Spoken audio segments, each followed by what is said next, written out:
Welcome to the Del Walmsley Radio Show.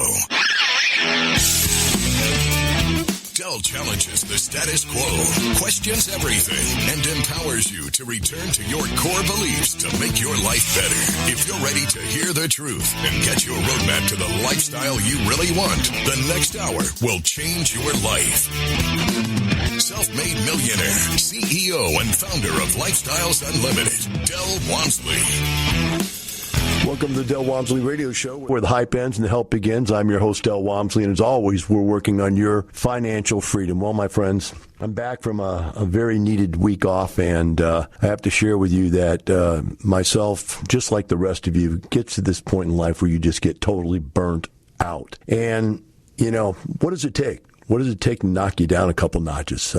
I'll tell you what, I had to sit back. I had to take myself off the radio because, you know, I have a sense of responsibility that if I'm going to come on the radio, I have to have something to say. I'm not wasting your time listening to me or regurgitating the same old stuff over and over and over again. I've been doing this for 25 years now, and the bottom line is that if you don't have something worth saying, then don't say anything at all is a good way to look at doing radio and or TV or whatever type of entertainment that you're doing. And this is what I would call edutainment. You know, we're trying to get some education in here. It's also part entertainment. And even so, there comes a point where you just get to be like so overwhelmed by the ridiculousness of our society that it started to just play on my brain. And I think it plays on everybody's brain. I think there's a little bit of it going around everywhere. I think everybody's a little touchy right now. But recently, the insanity has just gone over the top.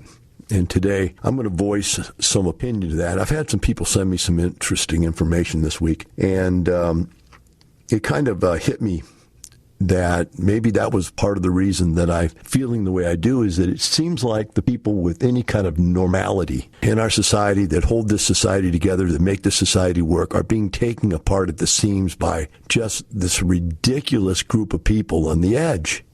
I don't know why it is that these people have any ability to grab a forum. What is it that they're trying to do? The only thing I can guess is they're trying to turn this country into a socialist society, a socialist country. But somehow they're getting the ear of the newscasts, the ear of some now politicians, and it's starting to take hold. I think it's at a point right now where it's a tipping point.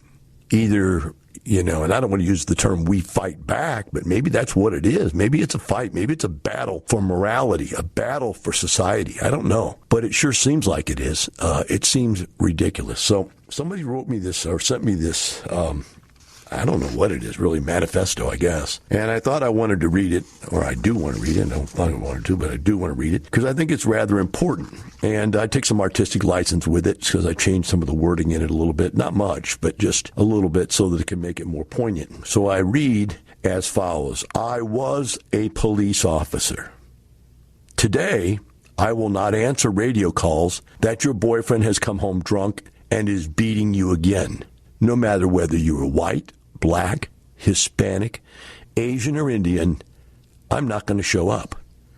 Today, I will not answer the radio call that your 16-year-old daughter, whether she is black, white, Hispanic, Asian, or Indian, who is a very responsible young lady, is 4 hours late from coming home.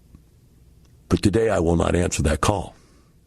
Today, I will not answer the call that your store has been robbed or your house has been burglarized, no matter who you are or no matter who did it. Today, I will not stop a drunk driver from killing someone, no matter what race or religion they are, and no matter what race or religion you are.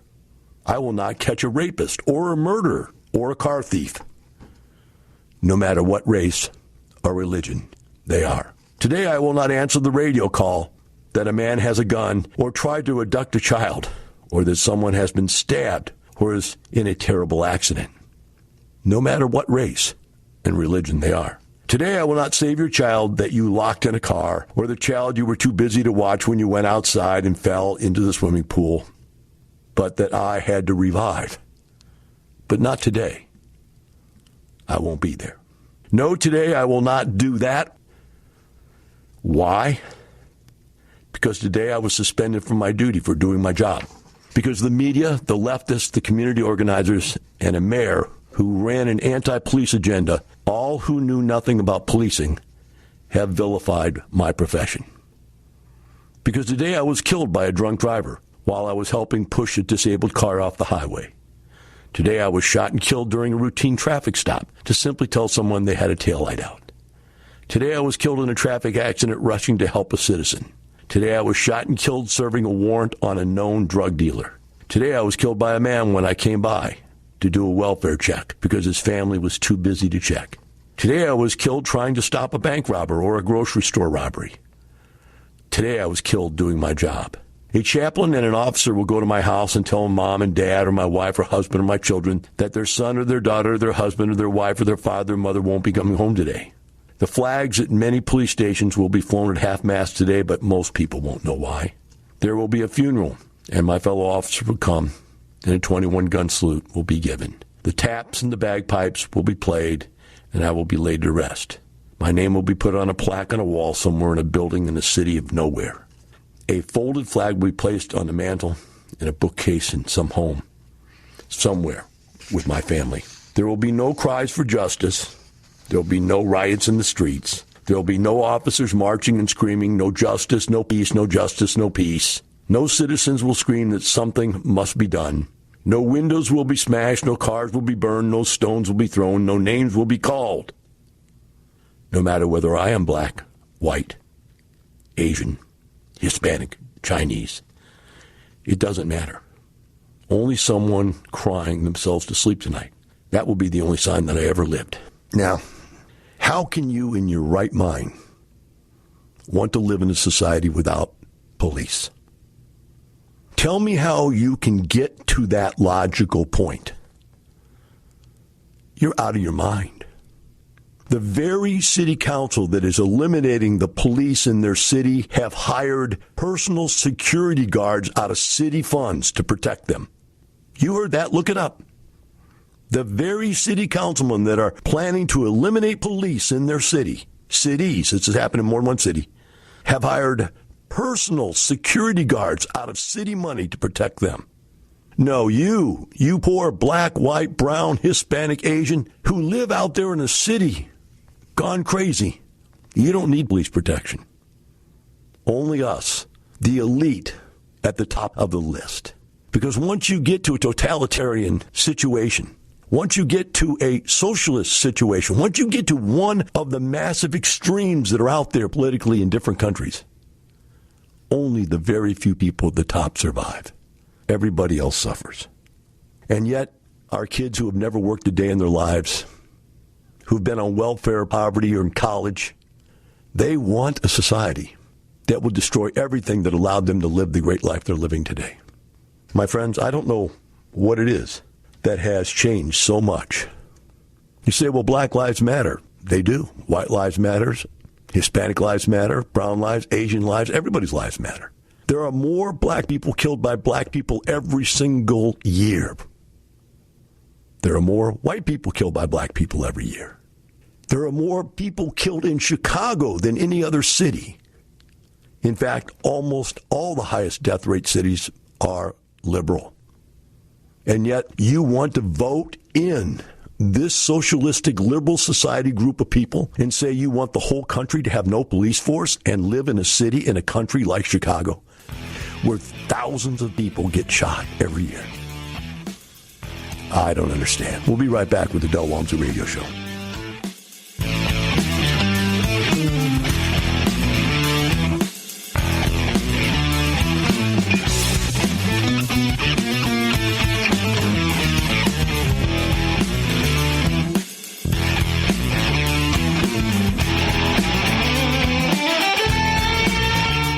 Del Walmsley talks about finding that one thing that made sense for the lifestyle. I looked at franchises. I looked at multi-level marketing. I looked at everything in the world. But nothing made as much sense as buying one simple little rental property. Real estate is your best option. Real estate makes sense. Lifestyles Unlimited will teach you how to buy your first rental property. Join our live online free workshop to find out more. Register at lifestylesunlimitedworkshop.com.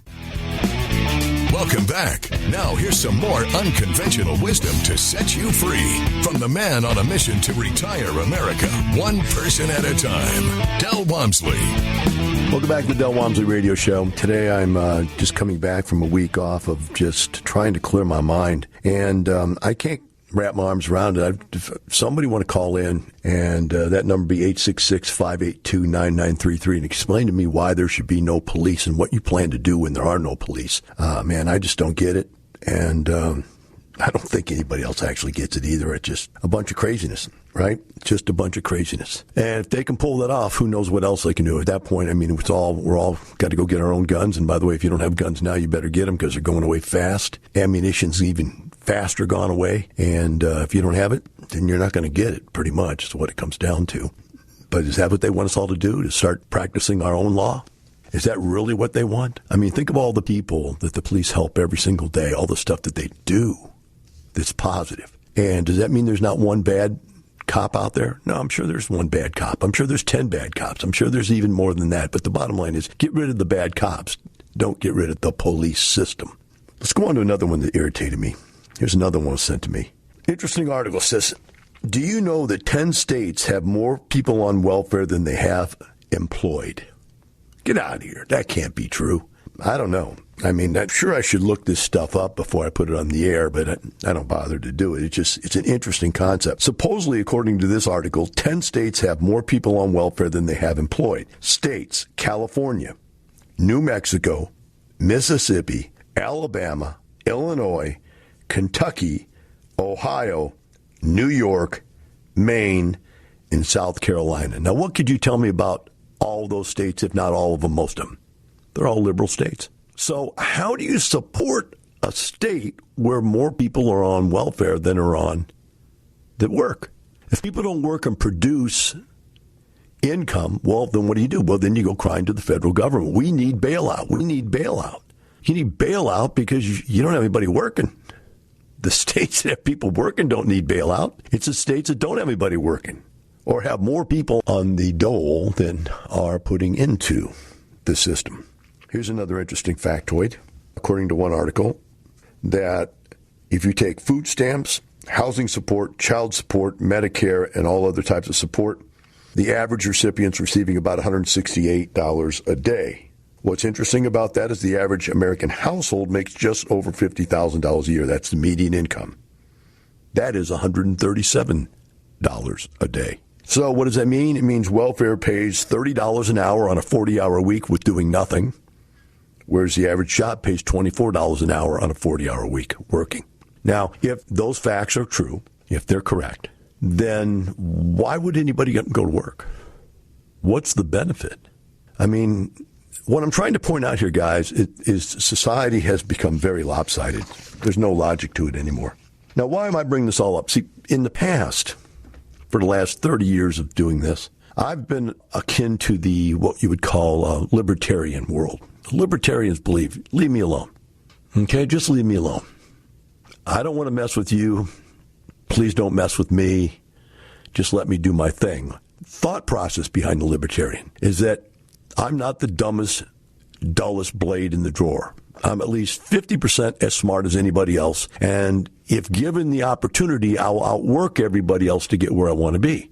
So if you just let the playing field be even, I will get out there and out-hustle the average person. And so my life will be above average. Obviously, I'm not a billionaire. I'm not a super sharpie like a Bill Gates or a Warren Buffett. But I live above average lifestyle. So I've always believed just leave everybody alone and, let the water go where it goes. The problem now is that they're not leaving everybody alone. When they start going into your city and burning your businesses down, or they start telling you got to shut your business down and you can't have people come into your business anymore because there's a thing called a flu, then all of a sudden the whole thing changes. They say, well, do you not believe that there's a COVID-19? No, I believe there's COVID-19. Do you not believe that people get sick from it? No, I believe people get sick. Do you believe people die? Yes, I believe people die. Do you believe they're dying much faster than any other things killing people in society today? And I say absolutely not. I don't believe that. In fact, I don't know a single person who has died of COVID. I don't know how many would see. When did it start? February, March, April, May, June. 5 months. I don't know anybody died. Now, maybe it's because I live in Texas and only 2,000 people have died in Texas, where, like tens of thousands have died in other states. So maybe it's just locationally minded. Now Texas is the fastest growing COVID environment there is. Still don't know anybody who died. There's more and more and more cases, which is ridiculous, because why did they complain about cases when they let people go out and protest? 30, 40,000 people at a time. And then they tell people they can't go on the beach for 4th of July. Hey, I'm not advocating go on the beach for 4th of July. I'm advocating don't let them protest. Say, well, they have the right to protest. Well, we have the right to go on the beach. We have the right to do anything until it affects somebody else. But that's where the libertarian thing gets lost. Because once a group decides they're going to take and put power over you, there's no libertarian anymore. You can't. Our founding fathers were libertarians. That's what America was built on. Don't tread on me. That's the concept. But in our day and age, don't tread on me means that the political left will destroy you and your business in the media, or they'll put you in jail. It just doesn't make any sense anymore. It just doesn't make any sense. And will the right stand up for it to fight the left? Because, the thing is, being a libertarian was always cool to be in the middle. You know what I used to always vote for? I'd vote for one of the Congresses being controlled by Republicans, one being controlled by the Democrats, and there'd be a weak president. And then nothing got done. As long as nothing gets done, we're safe. But when they start making changes, and when they started allowing the presidents to have fiat, the ability to make a decision by themselves, to throw in presidential rules and regulations, governor rules and regulations, that's when our rights got trampled on. And they're gone. So when we come back, let's talk about what we can do. Right? Let's talk about what we can do to get through this environment we're living in right now. And by the way, if you want to call, give us a call. You can have to be on one of the two wacko sides anyway. We'll find out which one yours is. Take a short break. Be right back with the Del Walmsley Radio Show.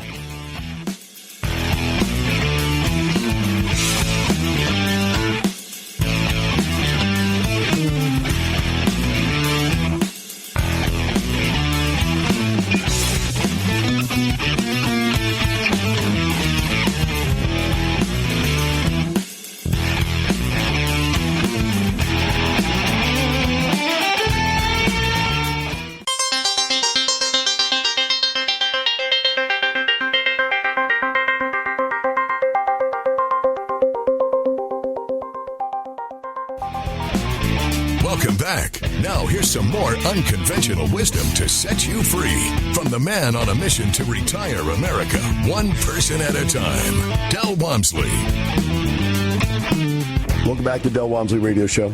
So I've just went off on you for the last two segments about how weird I think society is becoming and how far left it's starting to tilt. And as a libertarian, I believe the reality is you need to re-tilt everything back to the center. I think the center is the place to live in. Then if you're in the center, you can do whatever you want. You can, and I don't mean you can do whatever you want.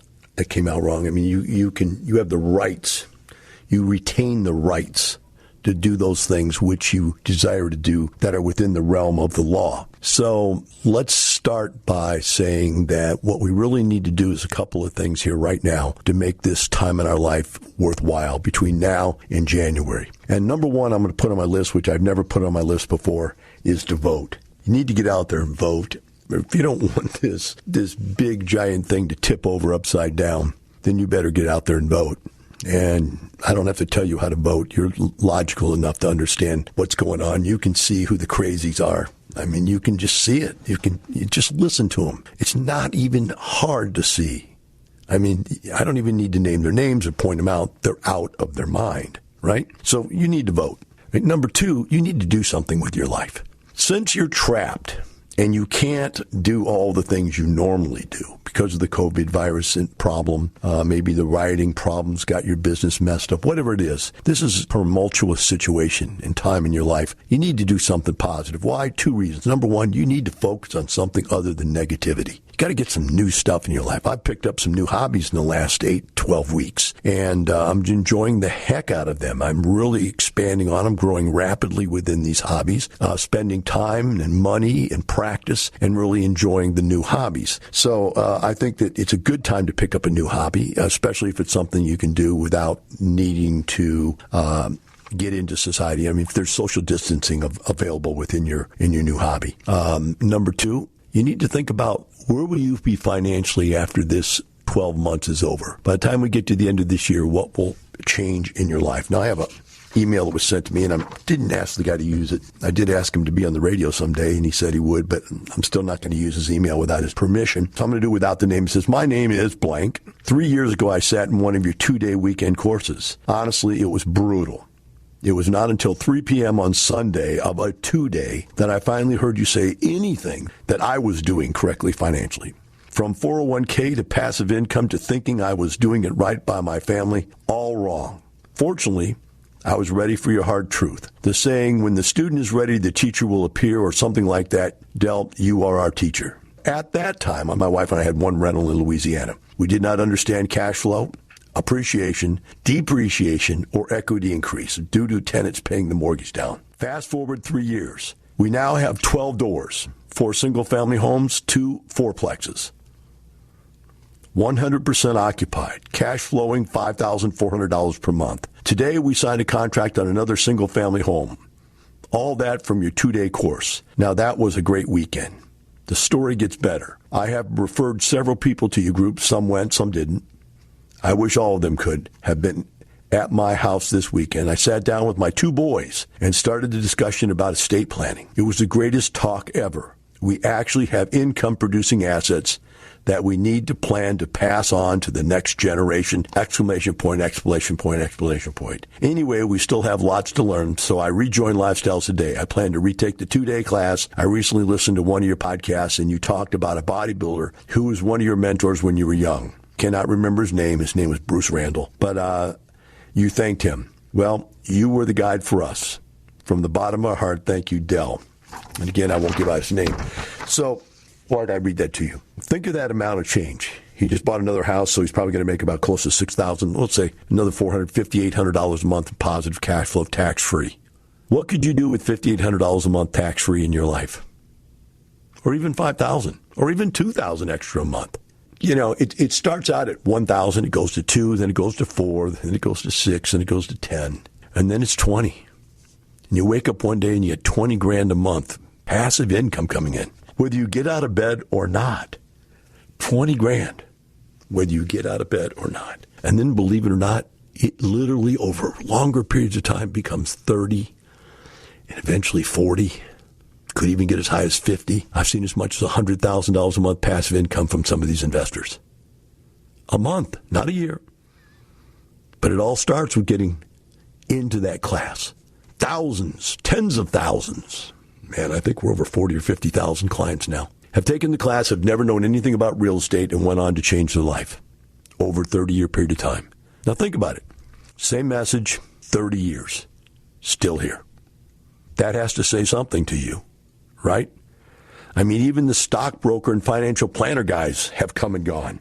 You don't see the same people on the radio for 25 years. It just doesn't happen. I think most of them die off. But even if they die off, they should have someone replacing them. But here we are, right? We're still here. We're still helping people. What do you need to do? Well, right now, we've changed everything because of the pandemic. We are not doing the live classes anymore.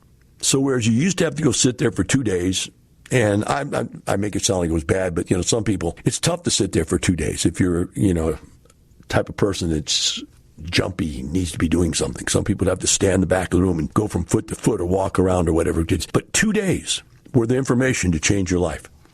Now we can't come that close. We can't have people packed in a room like that. So what we're doing now is we're doing it online. And so you can take it in one of 2 formats now.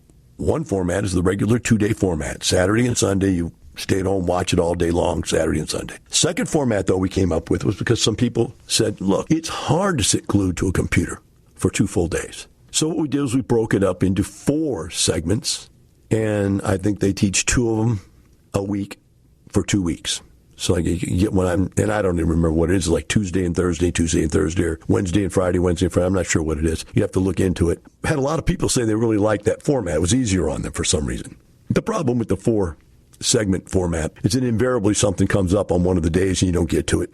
Then you got to wait for the cycle to come back around again so you can catch that class. That's the only problem. Whereas you dedicate 2 days to it, you get in, you get done, you get it out, and you're ready to go, and boom, you're buying something by Monday. You're there Saturday and Sunday, you're buying by Monday. But whichever format works better for you. I'll also suggest to you that people don't watch it one time. It's like the book Think and Grow Rich when I read it.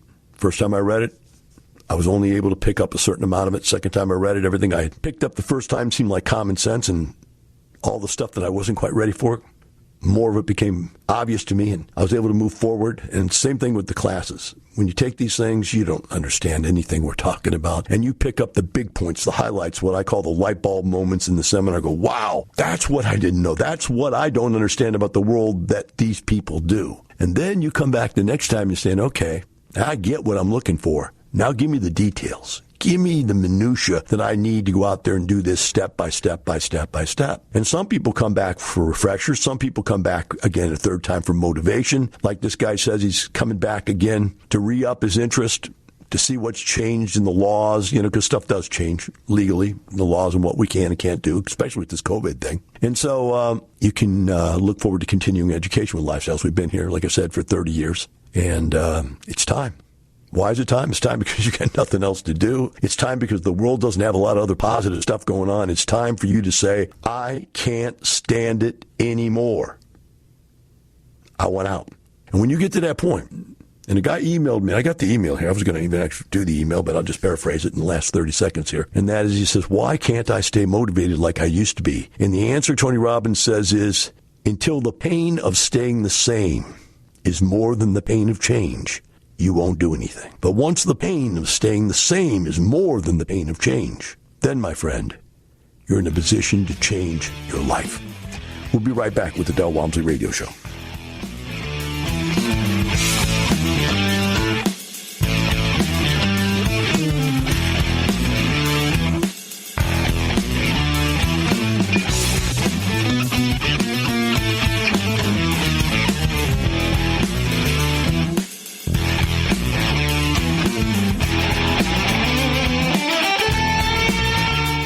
My friends, how many of you out there right now believe you have a plan? I followed the conventional plan for years, and then the conventional plan blew up in my face. I wonder how many of you can relate to that exact same thing. The real question is, how many of you have actually figured out how to turn that thing around and make it happen? Do you have a plan? Lifestyles Unlimited has one for you. It's worked for countless others. Retire in 5 years or less. Come learn more. Join us for our live online workshop. Register at lifestylesunlimitedworkshop.com. Welcome back. Now here's some more unconventional wisdom to set you free from the man on a mission to retire America, one person at a time, Del Walmsley. Welcome back to the Del Walmsley Radio Show. Today we're looking back at what's going on, what you can change in your life during these tumultuous times here, during the COVID times. And one of the things that I've noticed both in written word, radio, talk shows, and whatever, emails that I've gotten from people, quite a few emails along the same lines, are saying that many companies have figured out that working from home is as effective as not, and that it's cheaper. And it's interesting because my company, when we decided to go national about 4 or 5 years ago, I started having vice presidents, executive vice presidents saying, hey, I want to move over here. I preach it's not the money, it's the lifestyle and the quality of life. I'd rather live over here. And so I started discussing with everybody, what is the downside of people working from home as opposed to showing up in an office space every day? And really, the thing is that it was kind of scary to me, to be honest with you, that people would never show up, and so they wouldn't be a part of the team. They wouldn't feel like a part of the team. Their daily activities could get in the way of them actually putting in a good 8 hours of work or whatever amount of work it is they need to do. But what I found to be true is that, from my personal experience, I'm much more effective to work 2 or 3 hours on of intense work where no one is getting in my way. No one's talking to me. No one's interrupting me and saying, hey, by the way, can you this or that, whatever, where you can shove emails to the side and just get right to whatever the task at hand is and then quit and go ride the bike for an hour or go jog for an hour or go work out for an hour at the gym and then come back and put another 2 or 3 good hours in. And I found that my productivity level, and of course, I'm the type of person that is very productive. That was arrogant sounding. Sorry. I seem to be like the kind of guy that's productive. I know in many times I just decide not to be, but that's a decision that I'm at in my life where I'm financially functional enough that I can just decide not to be functioning. But in most cases, when I got to get something done, I can get it done. What I found to be true is I can get it done much quicker if left alone. And working from home, I see absolutely no reason. I haven't been to the office in, gosh, I don't know how long, maybe once or twice in a year I've been up to that office. And I walk in, I have an office space. And we don't even need it. In other words, we're not letting anybody work from the office anymore. So we don't even need my space, their space, any of the spaces. And I think that's one of the things that employers are going to figure out is that they're going to carry less space, let more people work from home. So if you can arrange your life to be functional from home, I think it's going to do a couple of things. Number one, it's going to give you that space you need to really be productive. But number two, it's going to give you that 30 minutes to an hour to deal with your own personal business. In other words, that which your boss doesn't really want you to do, I've never had any problem against, which is, hey, you got a tenant gives you a call, let's take the tenant's call. It's no big deal. You got to call a plumber, go call a plumber. It's not a big deal. But if you're at work and you get that call and the boss goes, oh, your personal life's getting in your way, blah, blah, blah, blah, it's not good. And I think that's going to go away. I literally believe that this is going to be a society of people working from home, not as a majority yet, but it's going to shift that direction. And more companies are going to look for ways that people don't have to drive to work every day, lose an hour in the morning, an hour at night. Think of all that loss of productivity. Go out for lunch. There's another hour, cigarette breaks, whatever. Do people still smoke? I guess poor people do. Uneducated people do, but most people don't anymore. And so, you look at that situation and you think about where is that leading? And I think that's leading to a society where you're going to have more control of your time. With that control of your time, you can build these secondary streams of income because they don't take very much time at all to do, very little, in fact. And so you're going to want that. But it's also going to make you more autonomous. It's also going to make the company more autonomous in that if you are not housed in a building, they can expand and contract their business volume very quickly. I'm sorry, I'm laying off 500 people means nothing because they don't have the 500 people in a building somewhere that they have to keep the utilities on. They can move and drift and, hey, we need more people on the West Coast. We'll move people to the West Coast. It doesn't really matter. It's going to be different. So you're going to have to be on your toes a little bit to stay employed. Now, the last thing, lady sent me an email and said, look, I took my car into this dealer. He said he was going to get the repairs, upgrades done, repaint it, whatever. Didn't get done. Called back a week later. He said, I'm sorry, the paint didn't come in on time. And said, I can't see the car on the lot. I don't know if he's stolen the car. I don't know what to do. When I call him, it's just like he's putting me off saying, oh, the paint will come in, then it'll take a couple more days to get the job done. And what do you think of that? And I would suggest to you in this day and age, my friends, with the way communication systems are, that there's no way, especially in the pandemic situation, that anybody doing business with you should be giving you a hard time or giving you a runaround. It just shouldn't happen. You have too much control, too many ways to get a hold of people and put pressure on them and to, make things happen. And too many options to take your business and go somewhere else with. And if you're a businessman out there and you don't realize that and you don't understand that it's best product, best price world now because they expect the best product because they can look you up on the internet and tell. I think that you're going to have a rude awakening coming to you in the near future. This is a situation where when you couldn't go to a restaurant anymore, they made it super easy for you to pick up food, et cetera, et cetera, et cetera. Most things are purchased over the internet right now. Almost everything I buy over the internet. Like I said, even when you couldn't go to a restaurant and sit, you could go get their food and pick it up. This is the day and the age of quality service. And if you're dealing with some company out there that doesn't have quality service, then you shouldn't be dealing with them. Believe it or not, we should be having the time of our life right now, even though we're in this COVID environment. So I hope you enjoyed the day back. Like I said, take me a couple of days to get in the swing of things here, but as long as you keep in mind, as we go through this, it's not about just having a little more money, guys. It's about an incredible quality of life. The information and opinions you hear on the Del Walmsley radio show are those of the host, Del Walmsley, his guests, and his callers, and do not necessarily reflect the opinions of this station, its affiliates, its management, or advertisers. The Del Walmsley show is for entertainment purposes only. Please consult a professional regarding your personal investment needs. Nothing presented on the Del Walmsley show constitutes an endorsement, recommendation, offer, or solicitation to buy or sell any product or security.